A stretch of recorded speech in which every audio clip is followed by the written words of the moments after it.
If you're wondering why my shirt is soaked first thing in the morning, it's because it's very, very hot. And Nicole and I have just been taking a dip at 7:30 in the morning. Our plan was to sleep in last night, but by sort of 7:15, it was already so hot in our tent with the sun coming in and very little breeze that we decided to just get out and start the day. And as you can see, there's no real shade under our awning at the moment because we kind of set up for that afternoon sun. So yeah, we just decided, you know what, the best way to keep cool here is to get out, jump in the water, go get wet. And when you get out, it almost acts like a radiator and cools you down. But yeah, if it's sort of 25 degrees in the morning, it's going to be a rough day. We have a rather short drive planned for today, less than 40 kilometers in total, a trail following the Orange River upstream from De Hoop to Richtersberg, with a detour up to Tatasberg in between. This Google Earth animation explains everything quite well. It'll be a flat but slow drive along the river for the first 15 kilometers, then a steep climb up to Tatasberg before backtracking and ending up back on the river at Richtersberg. With the temperature set to soar above 40 degrees today, we don't want to arrive too early at our next camp, and so our morning is spent looking for ways to pass the time. We've got the Out of Africa blend from Masterton's. This is, I think, very fitting for where we are today, out here in Africa, with Namibia just across the river there, so 2 countries in sight. And we've got a nice, relatively fine grind in here, which smells amazing. When you're using quite a fine grind like this, you don't want it to be brewing for too long. So if you have a coarse grind, you can let it sit for quite a while, but I personally prefer the taste of having a finer grind and then pressing it a little quicker. But that's the beauty of making coffee, is that you can play around and try new things. Our slow morning camp has given us the opportunity to be a little more attentive, and we're able to really appreciate the ecosystem around this section of the river a little bit better.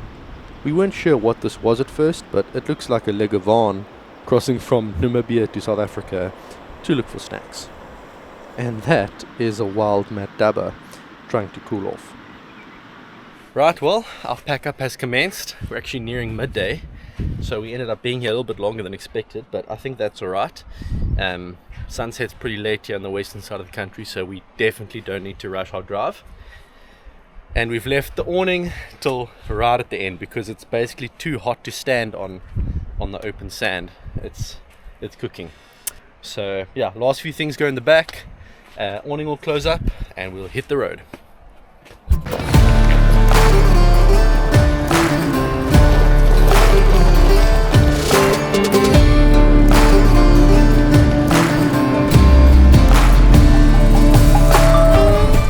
Alright, southbound to Richtersberg.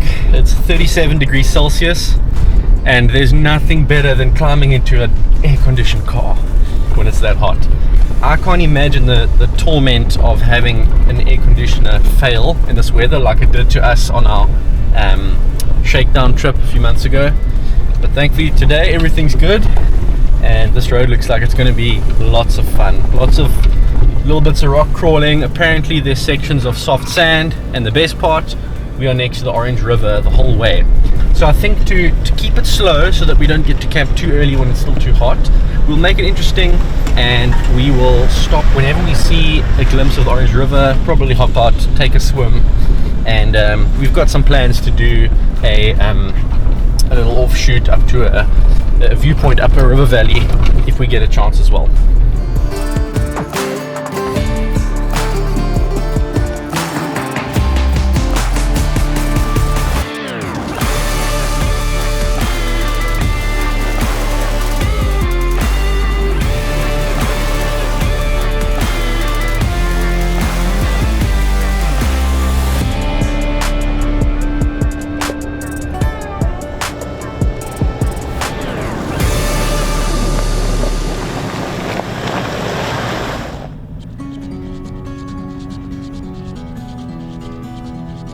We had heard that this track can sometimes feature very fine, powdery silt that can be difficult to drive through, but we hadn't come across any yet.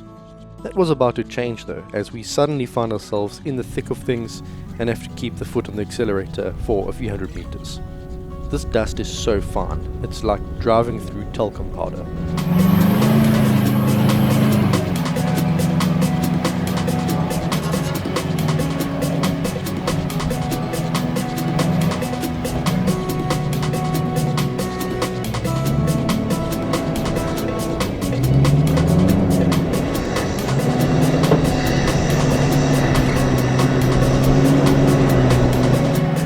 It's in times like this that I'm grateful to have a snorkel. You definitely don't want to be ingesting this stuff into your engine, even with a decent air filter installed. That was the best! That was way too much fun.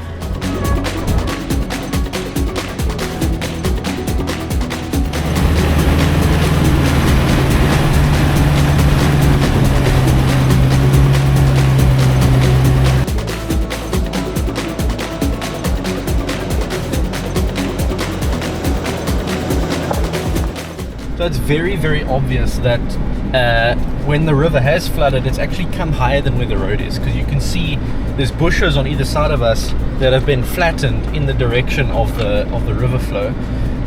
So that probably explains why this road is so bad, because these rocks, when the river floods properly, these rocks will get dumped in new positions, and essentially a new road has to be made every single time. So the road never gets a chance to settle properly, and these floods probably happen once every year. There's periods where it doesn't flood for a long time, like a decade or so, but that's very rarely that happens. So yeah, I've watched videos in the past of this road and it looks nothing like this. It just goes to show you never really know what to expect, and come prepared. It's hard to imagine how high this water must have been, eh? I mean, it must have been like, it's crazy.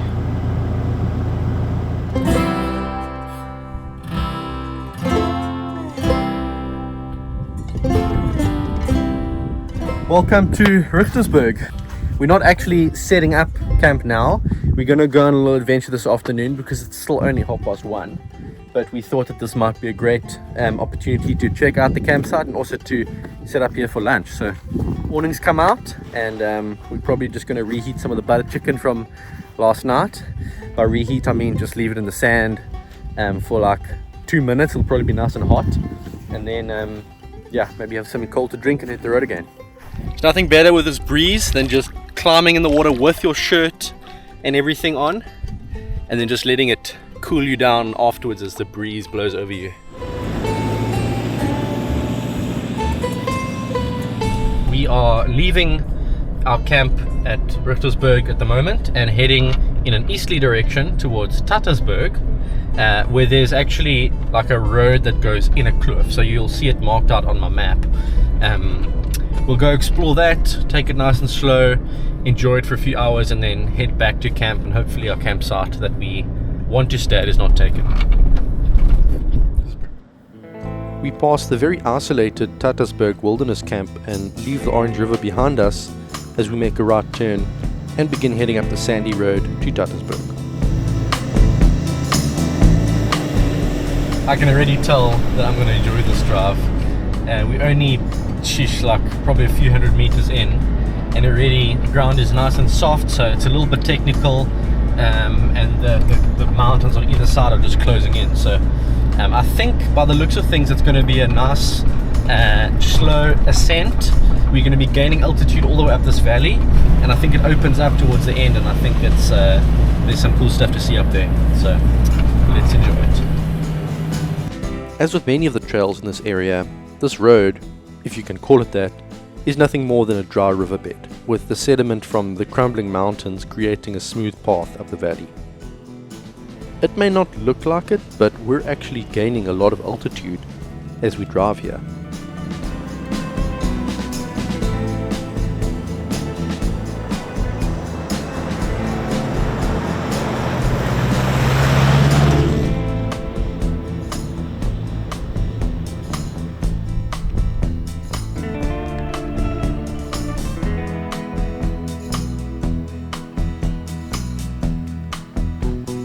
Look how it goes from just giant boulders here to something totally different on that side. It's bizarre. Not that long ago, we were in an area with just lots of small stones like we have been for the last few days. And then at this very defined point, it suddenly turned into these mountains just made up of giant boulders, just out of nowhere. So the geology of everything on this side and everything on that side must be totally different. Interestingly enough, we've actually gained 400 meters elevation since we left the Orange River. And you'd never think it just driving because it looks so flat in this riverbed here. It's so gradual, there's no steep switchbacks or anything like that. It just looks like a straight road. But standing here, you can actually feel this is just a really long downhill all the way and a really long uphill that way. So we're probably going to gain even more as we drive. But yeah, let's hop back in, see if we can get to the end and see what lies ahead.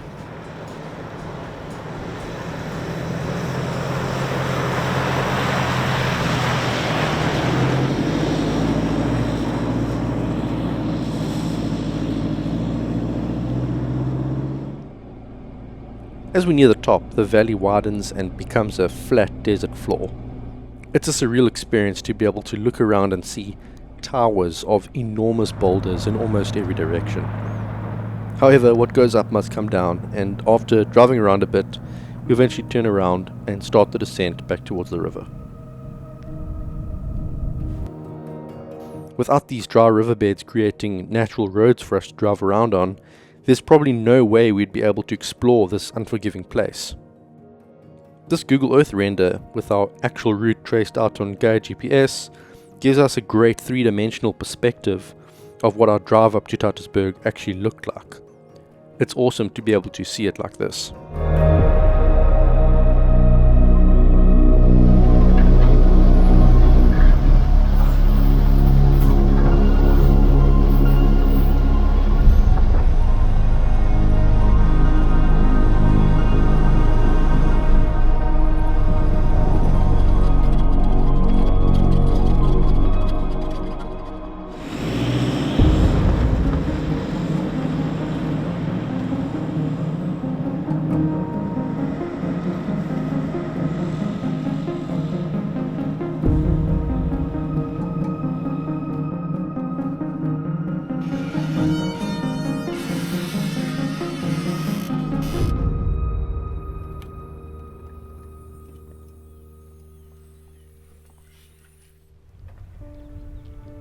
This scene basically sums up the mood when we arrived back at camp.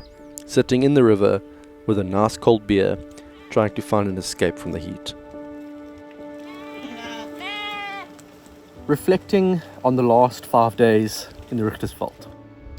I don't even know where to start. It's been proper. Very similar experience to the Namakwa Eco Trail.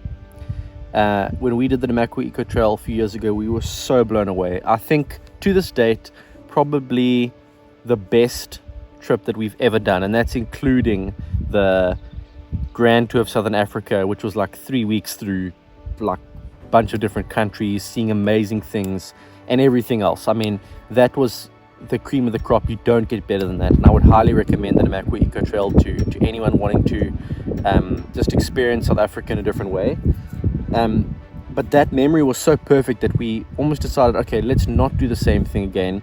Let's go experience the Orange River, the Richtersveld, the Northern Cape, but do a totally different route. And that brought us up here to the Richtersveld World Heritage Site, which we obviously appreciated a little bit doing the Namakwa Eco Trail.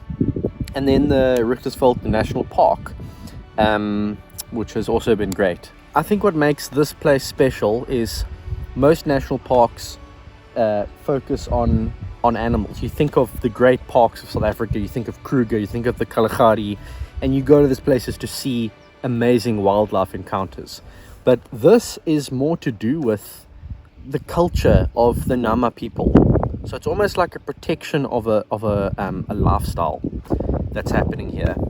And then just, yeah, this tiny little corner in the middle of nowhere in South Africa where you can experience a mountain desert in all its glory. You don't really see many animals here, aside from goats and stuff like that. There's a few birds here and there and some dassies and whatever, but you don't come for that. You come for the this amazing contrast between rugged, mountainous terrain where nothing can survive, and then this vein of life in the Orange River. Without this river, there would be almost nothing here. And I think it's that really makes it special. One piece of advice I'd have for anyone wanting to come here is plan the time of the year carefully, because the temperature does play a big part.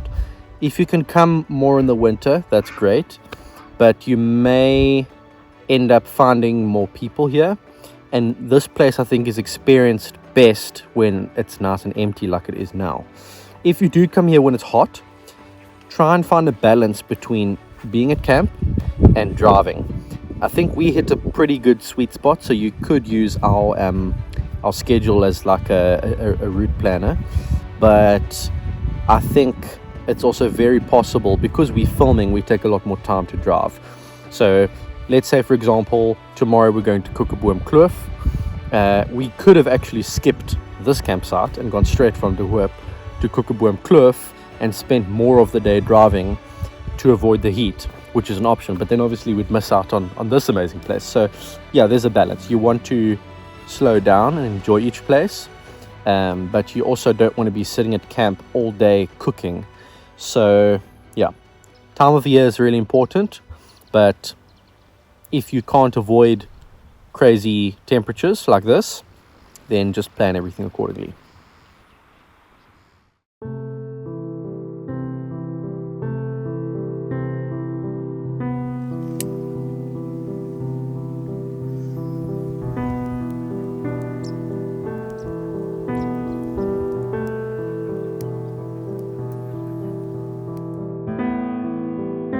Our Richtersveld adventure is still 3 nights away from its conclusion. However, this will be our last night on the Orange River, and we want to make it a memorable one.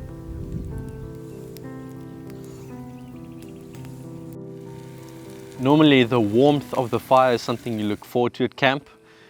Not here. Goodness me. Sun's gone down a while ago and it's still just under 40 degrees Celsius, which is ridiculous. Tonight for dinner we have sweet potatoes and we have lamb chops, and fingers crossed it cools down a bit, because we don't have a breeze tonight, which is nice in one way. We're watching the moon here reflect off the river. It's completely calm, there's hardly any wind, but I think if it stays this hot we might struggle to sleep. With the temperatures finally dropping, we managed to get some sleep, with the moon lighting up yet another incredible scene all around us. Thanks as always for watching. We'll see you in the next one.